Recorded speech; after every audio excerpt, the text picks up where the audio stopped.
2024-25 বৰ্ষৰ ছেশ্যনত যদি চৰকাৰী নাৰ্ছিং কোৰ্চত এডমিশ্যন ল'ব বিচাৰিছে তেতিয়াহ'লে এই ভিডিঅ'টো সম্পূৰ্ণ চাই থাকক। 2024-25 বৰ্ষৰ ছেশ্যনত ল'ৰা-ছোৱালীও ল'ব পাৰিব নাৰ্ছিং কলেজত এডমিশ্যন। চৰকাৰী নাৰ্ছিং কোৰ্চ হয়।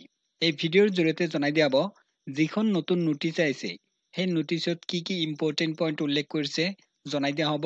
লগতে কোনখন কলেজত এডমিশ্যন ল'ব পাৰিব এইখিনি ডিটেইলছ এই ভিডিঅ'ৰ জৰিয়তে জনাই দিয়া হ'ব। আৰু যদি এতিয়ালৈকে এই নতুন চেনেলটো সাবস্ক্ৰাইব কৰা নাই সাবস্ক্ৰাইব কৰিব লগতে কাষত থকা বেল আইকনটো প্ৰেছ কৰি ৰাখিব কাৰণ এই চেনেলৰ জৰিয়তে ANM, GNM nursing, BSc nursing, paramedical course আৰু বিভিন্ন ধৰণৰ ফ্ৰী কোৰ্চ আৰু চৰকাৰী কোৰ্চৰ এডমিশ্যনৰ খবৰ দিয়া হ'ব। আৰু যিখন নতুন নোটিচ আহিছে সেই নতুন নোটিচটো আহিছে নেইগ্ৰিম শ্বিলঙৰ পৰা।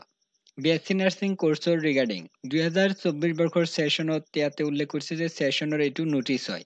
ইয়াতে ইম্পৰ্টেণ্ট পইণ্ট উল্লেখ কৰিছে যে আগতে বিএছচি নাৰ্ছিং কোৰ্চৰ এডমিশ্যনৰ এন্ট্ৰেন্স পৰীক্ষা হৈছিল কিন্তু এতিয়া নতুন নিয়ম কৰিছে।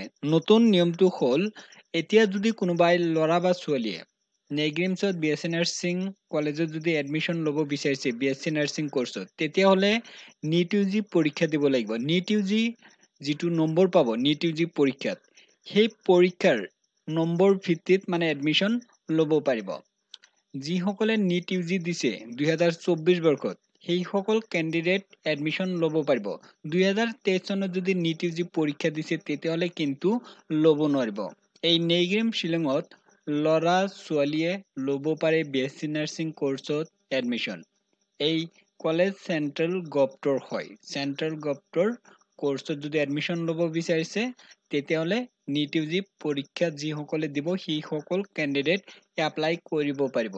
এপ্লাই প্ৰচেছ কেতিয়াৰ পৰা হ'ব জনাই দিয়া হ'ব। চেনেলটো ছাবস্ক্ৰাইব কৰি ৰাখিব আৰু বাকী যিবিলাক প্ৰচেছ আছে আৰু কি নিয়ম আছে নেক্সট ভিডিঅ'ৰ জৰিয়তে জনাই দিয়া হ'ব।